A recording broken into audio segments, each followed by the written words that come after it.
Thank you for coming. We're going to start off with welcoming words by Acting Grand Chief. Then we're going to go to Amber, Roberta at the end, and then we're going to come to Cora Morgan here. I'll let them introduce themselves. Oh, yes, of course. And Chief Heidi Cook, who will be joining us on Zoom. Chief Cook, are you able to just come on camera for a moment so folks can see you? Okay. Hello. Wonderful. Thank you, Chief Cook. Following the presentations by the plaintiffs, we'll take some questions. Neither Roberta or Amber will be answering questions today, but you can direct your questions to Grand Chief, Cora, or Chief Cook. Okay, Grand Chief. Good morning. Good morning, Anine. Bonjour, Tansei. Welcome. Thank you for joining us this morning. I would like to take this moment to acknowledge the Assembly of Manitoba Chiefs is located on Treaty 1 territory, the ancestral lands of the homelands of the Anishinaabe, Dakota, Yate, Dene, and Cree nations. I'd also like to acknowledge that Winnipeg continues to receive its clean drinking water from Shoal Lake 40 First Nation and Treaty 3 territory, for which we are ever grateful. I'd like to start off by saying First Nations in Manitoba have the authority and sacred responsibilities to ensure the well-being of our children, youth, and families. Before colonization, it would be unthinkable to remove a child from their family, nation, lands, and culture. The lawsuit is necessary to hold governments accountable for the harm they have caused for decades. We are asking the court to order an immediate stop to discriminatory practices that result in the apprehensions of so many of First Nation children. Properly funded services for First Nation children now. $1 billion in compensation for First Nations children's families and First Nations for the damage caused by child welfare system since 1992. Recognition that the well-being of First Nations children must be entrenched in First Nation laws relating to the well-being of First Nations children and families. I would also like to take this time to this moment to thank the AMC Women's Council for their continued support to file this class action lawsuit, their expertise and leadership on behalf of the women, children, and families, and provide greater strength and advocacy for our children. And also like to thank Cora Morgan for the First Nations Family Advocate Group for taking the lead on this. Thank you much.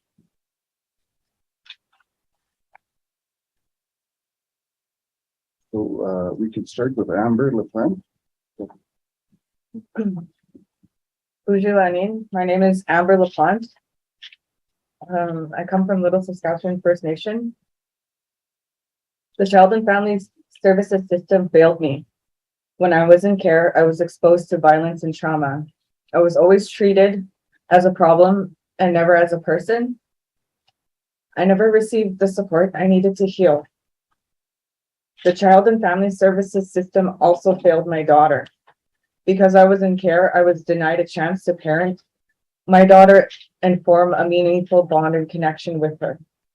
Just as I experienced throughout my daughter's life, the system has failed to make sure that she is cared for or given the opportunity to thrive. I'm bringing this claim because First Nations youth who are vulnerable like I was need support that this system can never provide. I am bringing this claim so that my daughter and others like her can receive the care and support that I needed but never received. Anything at Roberta Godin from Family Class?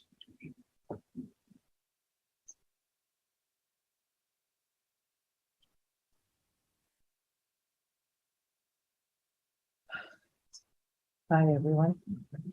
My name is Roberta Godin.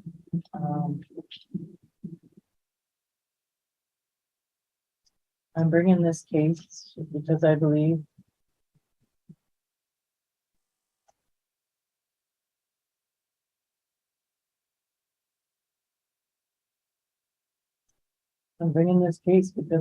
that no child should.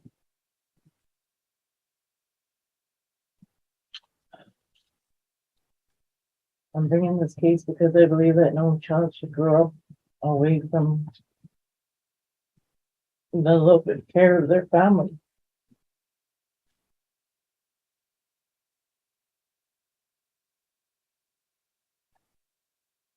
No parent should be denied the right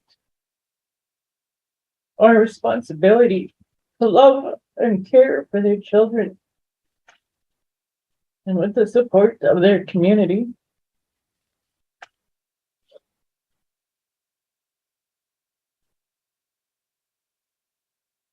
the Child and Family Services system failed my family and continues to fail other First Nation families. Instead of supporting us in our time of need, the system just simply took my children and my grandchildren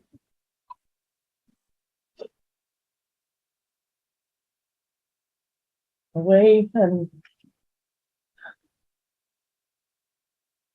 I had to fight with all my strength for many years to be reunited with my children. I was successful, but this separation causes great harm. No family should have to go through what mine went through. Make it. Chief Heidi Cook. First Nation.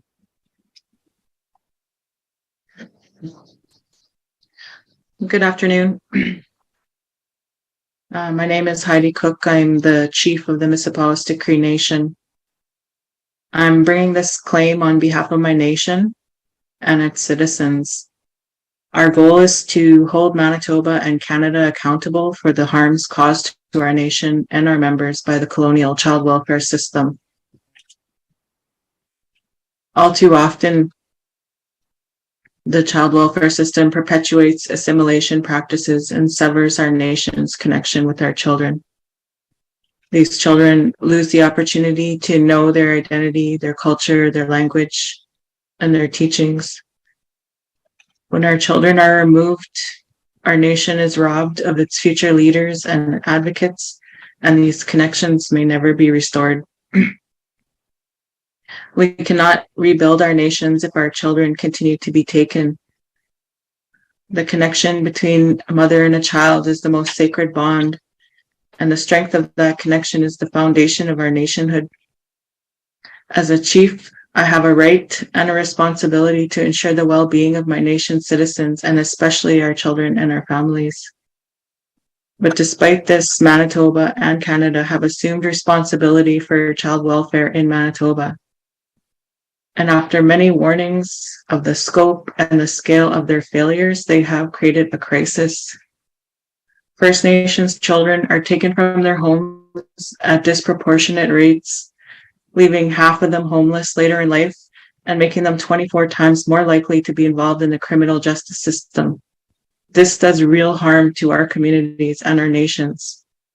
We cannot have reconciliation without justice done for the harms to our nations.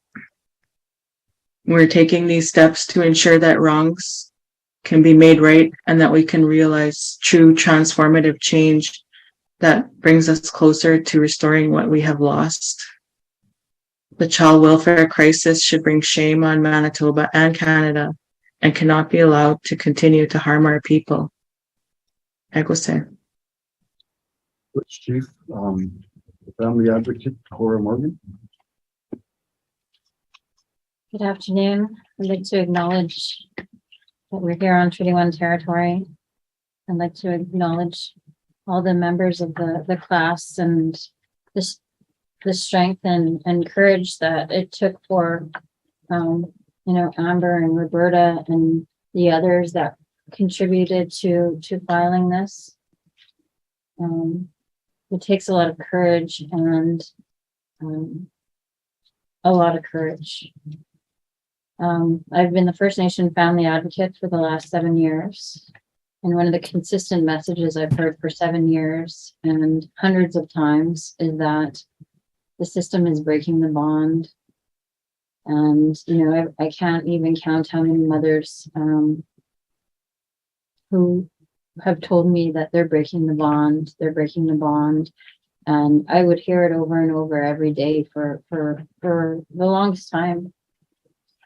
And so, at the First Nation Family Advocate Office, we work to repair the harms of the child welfare system. We work to reunite families. We've been successful at reuniting or preventing the apprehension of over 4,300 children. However, there's still more children in the system. There's so much damage that has been done that we cannot undo. The outcomes for our children in care have been homelessness, incarceration, mental health issues, all the negative aspects that most Canadians are not faced with. And so, this is very important that we're taking these steps because it's finally giving a voice to those youth and to those parents and to our nations. Because, our most vulnerable citizens have been stolen for decades. Arguably over 150 years, we've had the issue of stolen children in this land. And, we feel the damages. Every single First Nations person feels the damage of stolen children. And so I think that this is very important. I know that there's an agreement in principle that is looking for compensation for those children who were funded by the federal system. However, that only accounts for approximately 40% of the children. And so this action will look at those other 60% of the children that wouldn't be covered in that other compensation process. And so, one of the realities, the AMC has taken on the responsibility of providing oversight at Nadenouimak, which is a shelter for our unsheltered relatives. And there's a huge population of young people who have aged out of the child welfare system into homelessness. And, when this other settlement was announced, there's a group of them that were dreaming of what they were going to do with their compensation. And it was heartbreaking to, our Grand Chief and all of us that, they have this hope of compensation and acknowledgement for the pain that they've suffered and all the things they've gone without in life, and they looked forward to it. And the reality is that in that existing compensation process, it wasn't going to cover it. It wasn't going to afford them that compensation. And so this action is looking to provide compensation to them and compensation to our nations and compensation to our parents. We look to the child, but our elders also say the most violent act you can commit to a woman is to steal her children. And that is felt by our parents and our grandparents. And when you think about the extraordinary numbers of 11,000 children in care, of the vast majority being First Nations, well, you attach the parents to that. And then you attach the grandparents and the aunties and uncles. It's felt by thousands of our people always. So I think that this is really important. Chief Cook talked to reconciliation, and we can't have reconciliation without the truth being told. And people have to understand, one of the things I always wanted to believe is that in the days of residential school, I wanted to believe that mainstream society wasn't aware of what was happening to the children. And I think that it's important that in this age of reconciliation, people understand today in our child welfare system that there are thousands of children who've been taken from their parents. And, there has to be better ways. And there has to be better supports. And our nations have to be empowered and have the adequate resources to bring their children home. And the ability to be healthy and to be free and to be able to have our kids home. Which Cora? I'll give some closing remarks. Manitoba and Canada failed to protect the children in their care. The living conditions of First Nation children in CFS across Manitoba are unimaginable to most Canadians, and they are a source of national shame. This case needed to address past harms, compensate First Nation children, families, and First Nations for the damage caused to the end of cycle of colonial systems tearing First Nation families apart. I'll close off by saying, on behalf of its member nations, AMC calls Manitoba and Canada to respond to this claim as treaty partners and support First Nations in Manitoba, bringing our children home. Miigwech.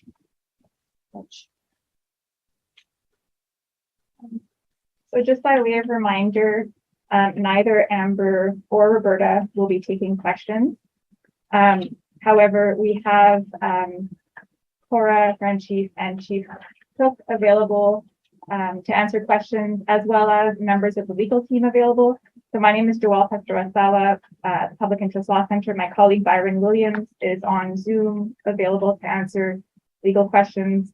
Leah Strand from the McCarthy-Tetro legal team is also available, and Desiree Dorian, also part of the legal team, is here as well. So open for questions now. This is a significant legal action to pursue. Why do this? Why do this at all? And I guess why do this right now?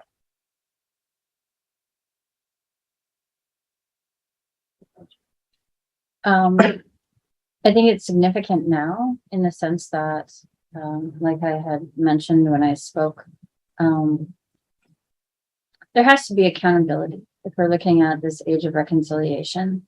One of the things I was always challenged with is that, really terrible things have happened to children and families since 1992, and there hasn't been mechanisms of accountability, and no one is held to account for mistakes made or damage done.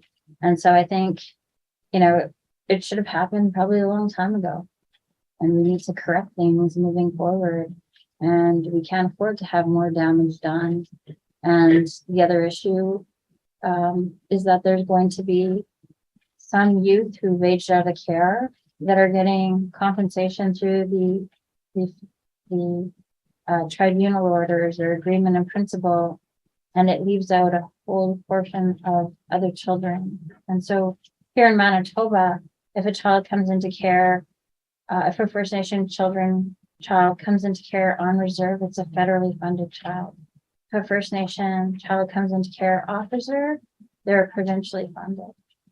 And so when you think about all of our people who've been displaced as a result of residential school or all those different reasons why, lack of adequate housing in our nations, and, we have our First Nations people displaced into Winnipeg, and then children or off reserve, and their children come into care, they're provincially funded. So 60% of our First Nations children are not eligible for that suit. And so this is a time for them to have hope, because they don't necessarily realize that when they were a small child, whether they came into care on reserve or off reserve, they believe that they're going to get compensation, and many of them are going to be very disappointed when they find out that they're not. And when you're struggling and you have this element of hope of some acknowledgement of what you've gone through, and then that's dashed from you, it's, to me, cruel. So this is making sure that no one gets left out. Are you aware of any other provinces doing something like this? Or? We've heard of other potential suits, but I feel I feel like Manitoba is ground zero. We have a real crisis that is going on in this province. How did you arrive at the class period as January 1st, 1992?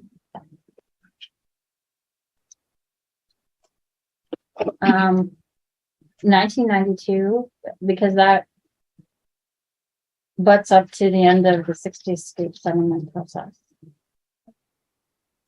Maybe Byron, And then we have Byron that maybe wants to. I'll just jump in as well. It's the end of the 60 scoop, and it's also where Manitoba and Canada had fair warning through the Kimmelman inquiry, through the Aboriginal Justice Inquiry, of the immense and tragic harm They had that warning. AJI was in 1991.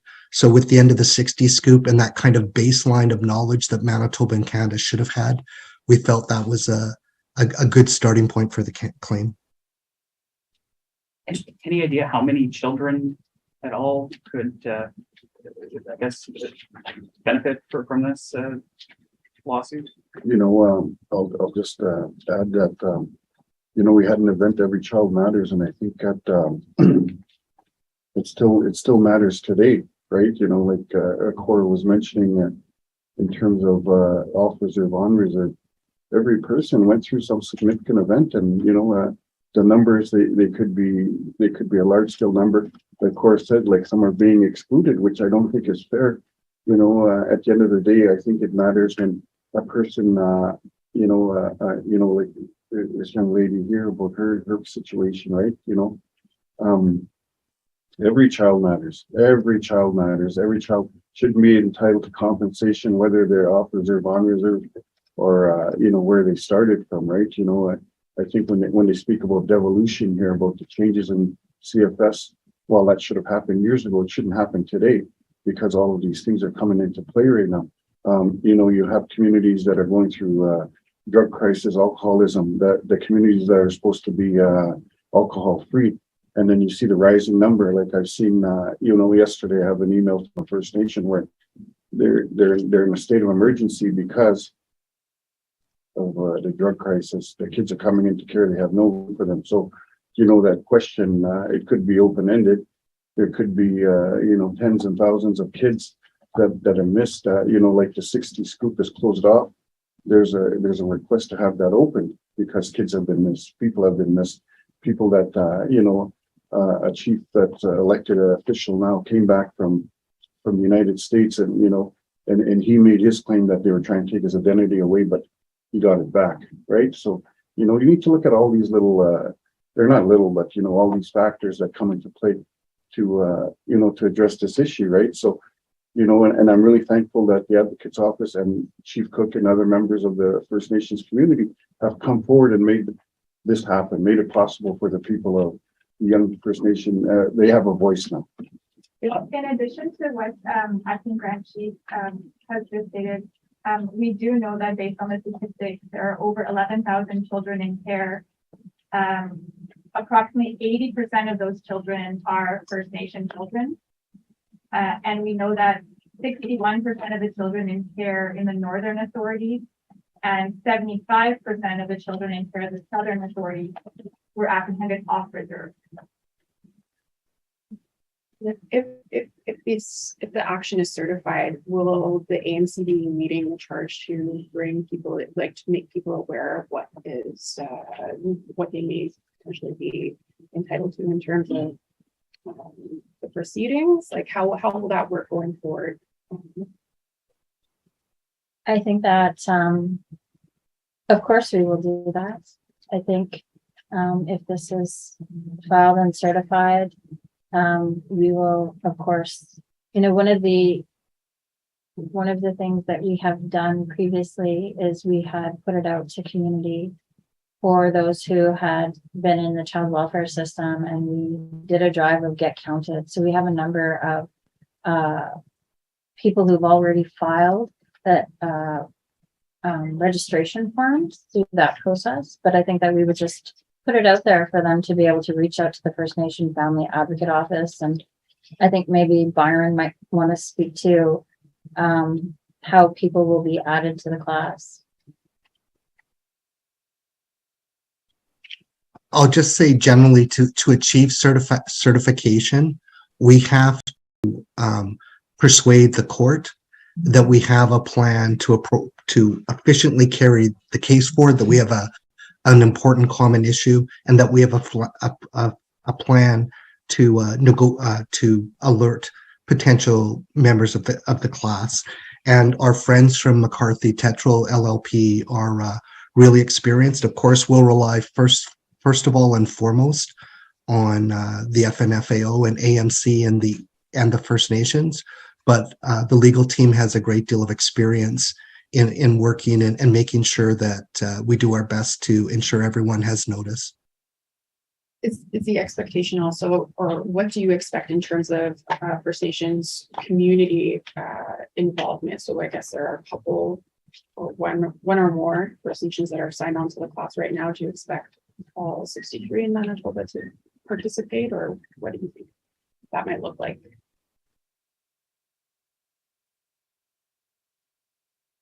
I would certainly think that, this becomes a broader issue, in terms of First Nations getting involved in what's happening, because, I really like to say thank you to Chief Heidi Cook for jumping on board, because it's important that people are recognized, children are recognized for their past, with what's happened to them growing up in CFS care, because, I went on a walk with Cora last week from the homeless shelter, and it was an eye opener. It was an eye opener for me, because I had members there. I have to do my job as a chief to bring my people home, right? And ensure that they have a safe place. Winnipeg's not a safe place right now. There's lots happening here, right? So, I think that's very important. Has there been any discussions with the feds or the province that this was forthcoming? And if so, what did they say? Well, I think, the federal government, certainly aware of what's happening. My question to the regional director, obviously, is how come the kids these young children and these young families, they're not mentioned in the suit that's going forward with their settlement case, right? With the ones that are recognized. But they do provide preventative dollars now to the First Nations directly, when, I would rather see that money go to the families than come to the communities or to the CFS agencies if they have so much to give away. Is it a right that's being written, that, correction, a wrong that's being written, right? Like, I don't know, but, I can certainly tell you that I'm going to be watching this as it unfolds, because I think it's very important for my nation as well, and everybody that's involved, that they get compensated. Do you feel the governments have been enough proactive to change all the services are given since the agreement principle was concluded last winter? I don't. Sorry, could you repeat that question? Yeah. Do you feel that the governments have been enough proactive to change the way they give services to in childcare since the agreement they concluded during the last winter? I don't. Myself, I would say no for my own agency, because of the single envelope funding now, the cuts that have been made, in a lawsuit that was for the social allowance that was given back to our communities. Like, I think it's important that to be recognized that those dollars were supposed to be used for the kids in care, and the government, the provincial government was forcing us to use those for programs that, to do preventative things. Meanwhile, those are our own dollars taking care of our own children. So, and I'm very thankful that the government finally took the initiative and said, we're not appealing this. And here you go. We have a question from Steve Lambert. Corey, did you want to add to that before we go to the question? I think, there's resources that are being released to our nations, but I mean, as I mentioned earlier, we have over 150 plus years of stolen children. There's a lot of damage that's been done, and you can release money, but if you're not fixing the system that's broken, you can't just keep pouring money into systems that are not functioning the way they should be. And then our nations are yet in a place where they're working to have more say over the way their families are treated. And so I think that it's still kind of early days for a lot of these prevention efforts to take shape. And I know that our nations are working really hard to ensure that they put those preventative mechanisms in place in their nations. But again, all that AOP is only for the on-reserve people. And so when we have huge populations of our First Nations people off reserve, our leadership are still tasked with taking care of them, but they don't have the resources to be able to do it. So I think, this suit is important for that as well, for this action. Steve Lambert? Thanks. I'm just making sure that I understand correctly. If this statement of claim is essentially to get the same type of agreement for the off-reserve children as is contained in the agreement in principle with the federal government, why is the federal government a defendant here? Perhaps I'm missing something, and there's a difference, but my understanding is that this is basically a provincial mirror of the federal agreement in principle. Byron, do you want to take that one on? Well, I'll say that the case itself is focused on children apprehended off reserve, and so who are provincially funded. The case itself is definitely aimed in providing restitution and support for those children, and a lot of the activities are certainly conducted by Manitoba in terms of the design of the system, the failure to fund the system, the bias in the system. But Canada has been a collaborator with Manitoba in the design and funding of this system.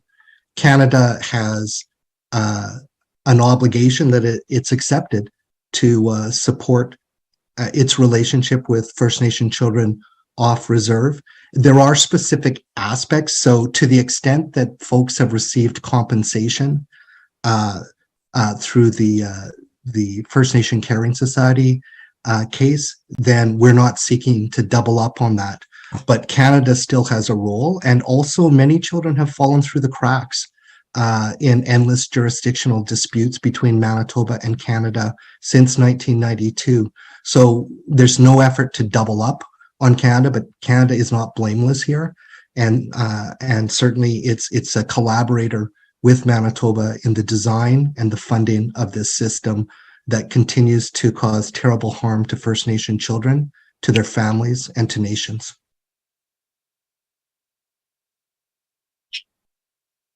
Other question?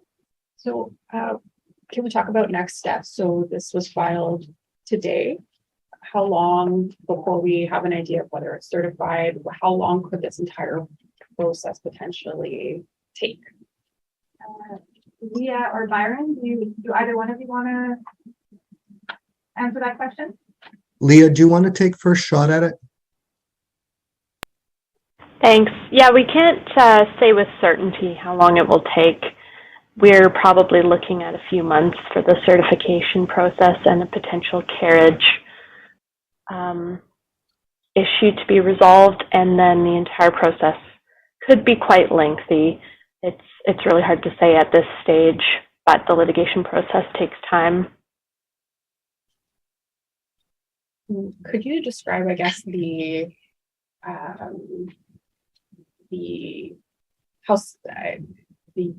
significance for the AMC, like how many lawyers, how big of an undertaking is this for the organization, and how is it comparable to any other actions that have been taken in the past? Just trying to get a sense of the scale for the organization. How important is it for FNFA or AMC? I think it's very important. It's significant. It is something, our leadership at the AMC for over 30 years, they've had resolutions, wanting to address what's going on in the child welfare system. Back in 2014, there was engagement that kind of set the path for everything that is unfolding now. And the creation of the First Nation Family Advocate Office, our First Nations leadership pooled resources just to create the Family Advocate Office to look at what was happening in the child welfare system. In 7 years, our First Nations leadership have made over 30 resolutions that have framed all the steps that have been taken in order to look at what's happening. Our AMC Women's Council have, been very vigilant at making sure that, there's account for everything that's happening to our children. And so I think that this is sort of a culmination of all of those different efforts and, wanting to hold government to account for what is happening to the children and, working towards asserting jurisdiction over our families. And, working to bring children home, but doing it in a good way so that we are adequately resourced to be able to do that. And that, that we have the tools to be able to deal with, a lot of the trauma that's unfolded. I see Byron has his hand up. So just in terms of your question on the legal representation, so the plaintiffs are represented by a collaboration of 7 lawyers who are from the Public Interest Law Center of Legal Aid Manitoba, McCarthy Tetro, as well as Parkland Collaborative Legal Action. Byron, did you want to add to that? I just wanted to note, it's not only an enormous effort by the Women's Council and FNFAO, but by our amazingly courageous individual plaintiffs whose stories will have to drive the narrative. We have 3 incredible and resilient individual plaintiffs that we should honor, and 3 First Nations are also have stepped up to the plate, and so we have a powerful message from children, from families, and from nations that obviously the legal team will honor and try to zealously advocate on behalf of. And maybe further, and maybe this is for Byron too, but because we haven't had a chance to read that statement of claim fully, you mentioned that there's stories from plaintiffs. Are there other pieces to this class action, like statement of claim that is maybe telling to you, or that is unique in this particular class action? The most compelling part is the stories of the children and the families, and then the harm also to their nations. For sure, that is the most powerful part. The class action is important. It's uniquely targeted at First Nation children apprehended off reserve. One of the unique aspects of this class action is it seeks to address the harm to children, to families, but also to nations like Chief Cook's nation, and to get at that communal harm that often is not addressed. And it raises powerful arguments about discriminatory policies over time. And I think perhaps one of the most telling points is that time after time after time, Manitoba and Canada have been warned that their system is failing, and it dates back 40 or 50 years. And it's the same message. If you look at Kimmelman in the 1980s, if you look at AJI in the 1991, if you look at the Ombudsman's reports and Auditor General's reports, or the Phoenix Sinclair inquiry, you can't even count how many warnings there have been that the system is fundamentally failing First Nation children. And even politicians acknowledge it, but nothing seems to change from our client's perspective, just more harm. On the subject of including or including First Nations in the class and quantifying the harm to nations, has that been done before in a legal suit? Do we have any, or is this perhaps the first time this kind of claim has been made? It's not very common. Leah can correct me if I'm wrong, but I think the other case that I'm aware of where this was done was the First Nation Boil Water Advisory, again, led in to a large degree by Manitoba First Nations and with our friends at McCarthy Tetro. It's the only class, this is the only class action though, as Byron said, that is relating to child welfare, which is brought by the First Nation children, the families, the nation.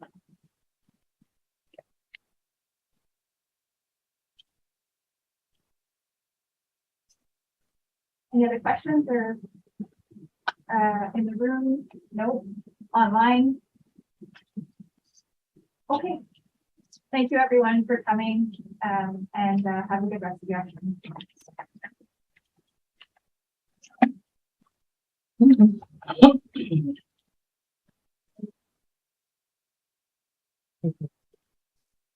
Recording stopped. Whatever.